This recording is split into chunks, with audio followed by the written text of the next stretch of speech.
Salut la famille, ici Bunzi, bienvenue sur ma chaîne où je parle photographie, essentiellement macrophotographie. Ici, je vais vous présenter un peu tout ce qu'il faut savoir sur la macro par rapport à mon expérience, le matériel nécessaire, les techniques qu'il faut avoir, les trucs et astuces, ce qu'il faut faire, ce qu'il ne faut pas faire pour avoir des photos d'un rendu exceptionnel. Vous pouvez partager avec vos amis photographes. Si vous-même vous êtes passionné, vous pouvez aussi vous lancer. Préparez-vous, on va voyager ensemble. Alors, donc le matériel pour faire de la macrophotographie, bien entendu, il faut un boîtier. Alors moi, je suis nikoniste, j'utilise un D850, un réflexe. J'espère pouvoir passer vers un hybride d'ici peu. Donc ce qu'il faut savoir, le conseil que je vous donne, c'est de prendre un capteur plein format.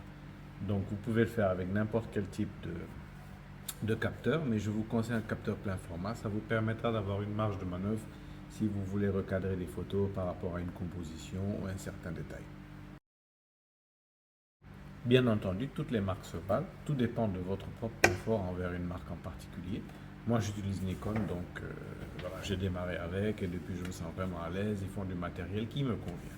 Alors, donc, la deuxième des choses qu'il faut avoir, c'est un objectif macro. Qu'est-ce que c'est qu'un objectif macro? C'est un objectif qui vous permettra donc de vous rapprocher d'un sujet si près le capteur pourra réussir à capturer la taille réelle du sujet.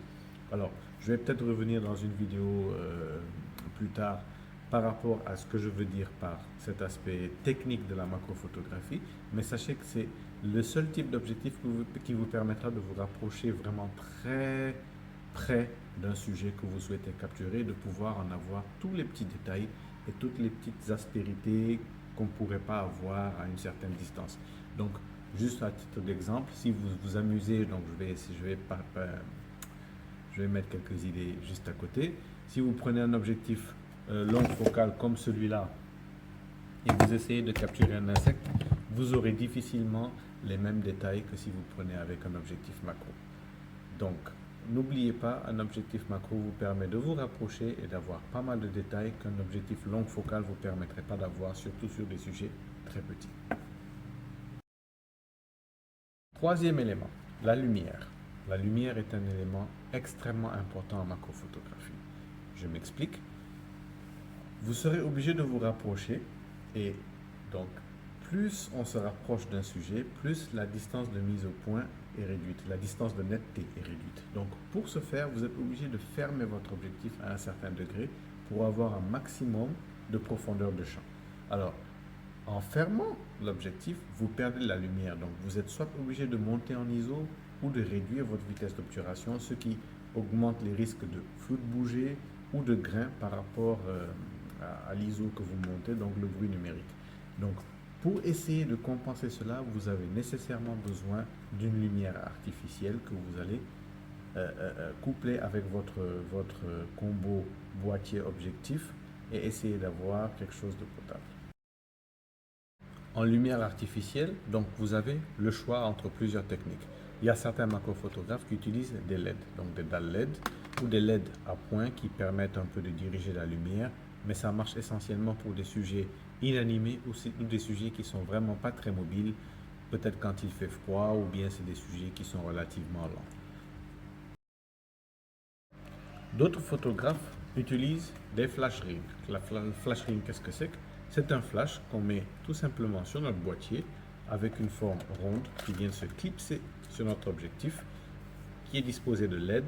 Bon, il y a ce modèle par exemple qui a des LED directement là avec ce diffuseur blanc donc et qui vient aussi avec des diffuseurs jaune, bleu pour avoir différents effets et qui permet donc d'avoir une lumière assez uniforme autour de notre sujet. Ceci dit, je trouve, après l'expérience que j'ai eue à force de l'utiliser sur quelques mois, qu'il manque de puissance et on est obligé parfois de monter un peu en ISO et lorsqu'il fait nuit, c'est pas très évident, mais bon, tout dépend aussi de votre confort et du rendu que vous cherchez à obtenir avec votre photo. C'est une solution qui est vraiment pas très chère pour faire des photos macro, surtout quand vous êtes à un certain degré d'apprentissage. Donc ça vous permet de comprendre certains principes, d'aller de l'avant. Il y a plusieurs modèles, donc Godox en fait, ça c'est un modèle qui s'appelle Andoer, donc j'ai pu l'avoir très bon marché ici à Dakar. Et voilà, ça vous permet en tout cas de travailler, d'apprendre à maîtriser le sujet, la lumière par rapport à votre élément. Vous avez, en tout cas sur ce modèle, il y a la fonction flash classique, donc le déclencheur active le flash. On a aussi la fonction LED en continu qui nous permet de voir le sujet, de pouvoir faire sa mise au point proprement et déclencher la photo. La troisième lumière est la plus conseillée par tous les macrophotographes, c'est d'avoir un flash, un flash Cobra, comme on dit. Donc moi ici, j'utilise essentiellement le Godox V860 version numéro 3, donc qui dispose d'une lampe de mise au point qui permet de faire la mise au point en temps réel et de déclencher dès qu'on en a besoin. Alors, ce flash n'est pas à utiliser directement. On ne peut pas vraiment utiliser donc le réflecteur. On ne peut pas utiliser non plus un diffuseur qu'on vient rajouter. Il faut avoir un diffuseur particulier pour la macrophotographie. Qu'est-ce que cela veut dire? Donc, quand je monte mon flash sur mon appareil, donc il faut savoir que le flash, il est dirigé comme ça. Donc, il y a de faibles chances qu'en me rapprochant d'un sujet à ce degré, la lumière puisse venir de façon suffisamment centralisée sur mon sujet à cette distance-là. Donc, j'ai besoin d'avoir un diffuseur, quelque chose qui va me permettre d'orienter la lumière stratégiquement vers le sujet. C'est pour cela que beaucoup de fabricants et passionnés ont créé des diffuseurs macro. Ces diffuseurs macro, ils consistent à quoi? Donc, en vous montrant de façon très sommaire leur constitution. Alors, désolé, je prends un peu de temps pour vous montrer. Donc, voilà comment ça se présente. Le flash est couvert par une jaune sombre avec un écran translucide qui permettra d'orienter stratégiquement la lumière directement vers le bas, vers le sujet. Donc, il nous permettra donc d'avoir un sujet uniformément éclairé et nous avons la possibilité donc d'avoir tous les petits réglages du flash directement là, donc la puissance, l'intensité, pouvoir synchroniser avec l'appareil.